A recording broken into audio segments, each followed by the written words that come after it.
Hey everyone, how you doing today? As mentioned in our daily financial news, we talked to three experts on Monday and batting cleanup. Can you bat cleanup if you're third? I guess you can't technically. Hitting third in our lineup today, we're talking about a city that Roofstock covers that I know nothing about. I always find these very, very interesting. So, Emil, how you doing, buddy?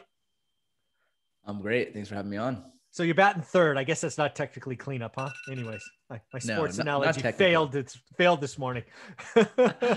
Third's still a good spot. You know you're a good hitter if you're hitting third. Yeah, you're So I'll probably take the it. best hitter, right? Because you're always going to get up in the first inning. So That's right. let's see what city are we talking about today. So today we're talking about Cincinnati, Ohio, which was somebody had commented in our last week video when we covered Kansas City, asking for Cincinnati. So we're Very covering cool. Cincinnati today. So, folks, if you want to know how we cover cities, you got to do us a favor. You've got to take the time to go to roofstock.com and see what cities they cover.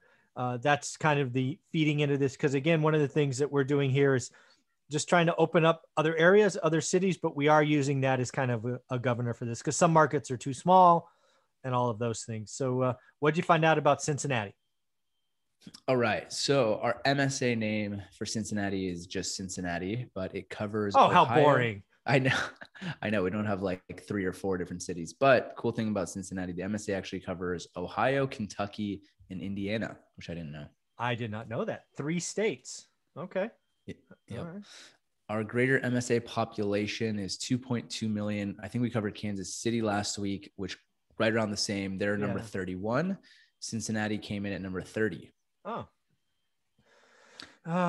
Okay. I don't know that I would have guessed it was that big, but I guess if you cover 3 states, it's a big land mass. Yeah, it's actually, so it's 4,808 square miles, which comparing to Kansas City again, just because it was top of mind when I was compiling these stats, it was over 8,000 square miles. So much more condensed Oh, area. interesting. Okay. All right. Yeah. City population. Any guesses on the city population? So city proper, Cincinnati, I'm going to go 412,000.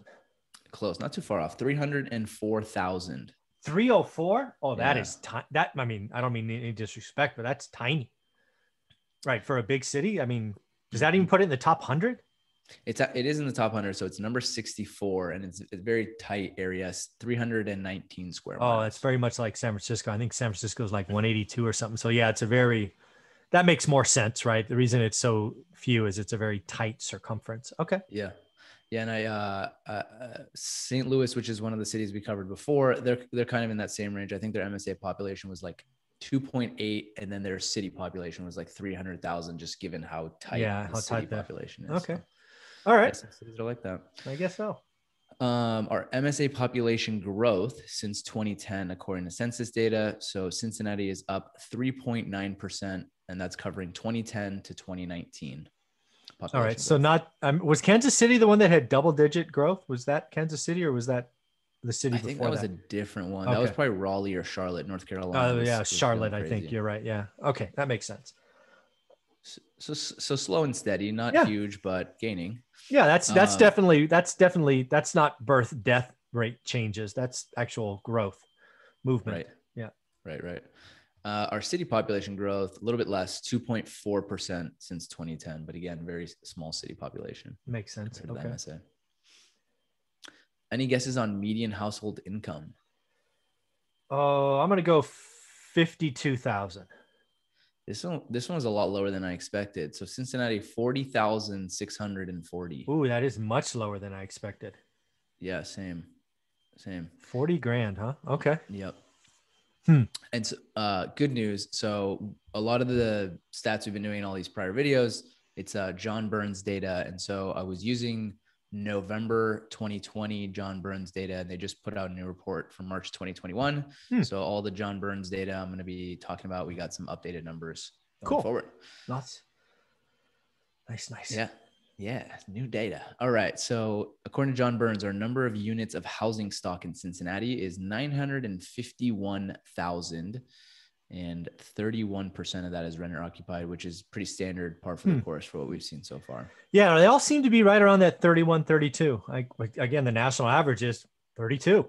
That's shocking. Yep. Okay. Especially in these Midwest, more affordable areas. Yeah. All right. So before I was talking about 2020 single family permits as an estimate, but now that this is March 2021, John Burns data, we have official numbers. So our 2020 single family permits came in at 5,353, which Yeah. was up 20.5% year Yeah, over that year. doesn't seem like a lot. Yeah, Okay. very slow. Very slow. Yeah. All right. I wonder if that means, I'm sorry, just thinking off the top of my head, I wonder if that just means they're going to be releasing more kind of like condos, townhouse kind of, not single family, right? It's a different zoning. So I wonder if that's the answer, right? They're building lots of apartments or units versus single family. I bet you that's what's going on. Yeah, especially with, costs rising so much, it probably is like, more cost efficient for a builder. For sure. Yeah. That makes sense. Okay. All right. So our entry level single family home price. So this is as of March 2021. Any guesses on that single family home? Well, again, if they're going to do 40K incomes, it's got to be like 92,000. It's higher. It's 148,900. Wow. Okay. Yeah. And this is up 14% since 2019. Well, wow. Double digit appreciation. That's if you own stuff, that's good. If you're trying to buy, that's rough. Yeah. Yeah. This is, you're probably looking at Cincinnati saying, dang, that's a lot. But if you've been looking at any housing market, this is probably like average for a lot of markets since 2019. Yeah. And again, that 140 number, that's the 80% of median, right? That's that number we're talking about. Exactly. 80% of the market's median sales price is what they're calling an entry level single family home price. 140K. Okay. All right. All right. We're going to see what rent is here in a minute. So, okay, let's see. Yeah. And our existing median home price, according to John Burns, 195,300. Wow. That's more than I expected. Yeah. So call it 200K on a 40K income. That's okay. Whew. All right. Yeah. So our median single family rent on entry level on that 80% of the market's median sales price. Any guesses? It's got to be 1,500. Less. It was 1,372. All right. So call it 14. Well, that's right up on that 1% rule that people love to talk about on bigger pockets, right? But yeah, interest rates go up much more. That's going to be tough to cash flow. Right.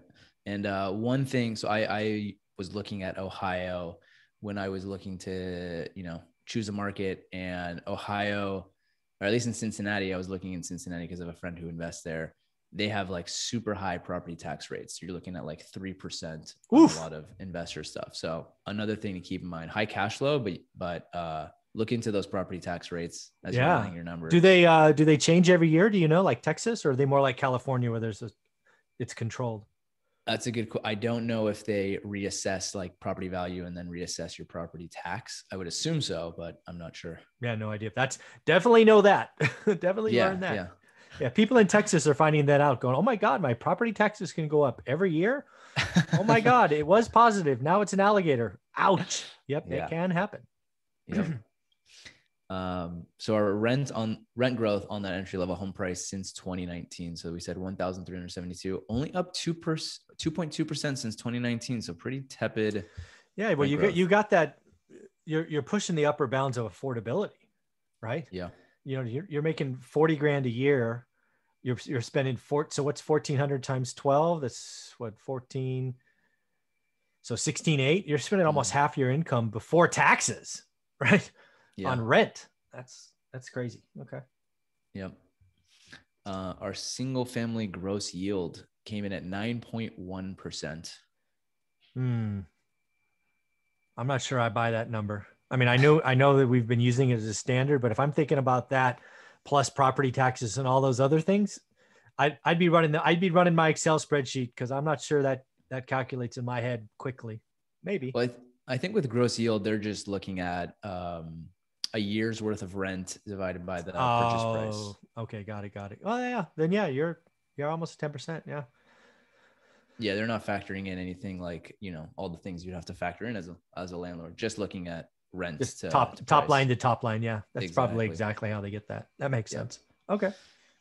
And then their home occupancy rate for Cincinnati, 93.4%, according to John Burns again. Yeah. Okay.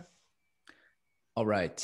Moving on to our qualitative stats. So we'll start with employment. So Cincinnati's economy is the 7th largest in the Midwest, just behind major metro hubs like Chicago, St. Louis, and Minneapolis.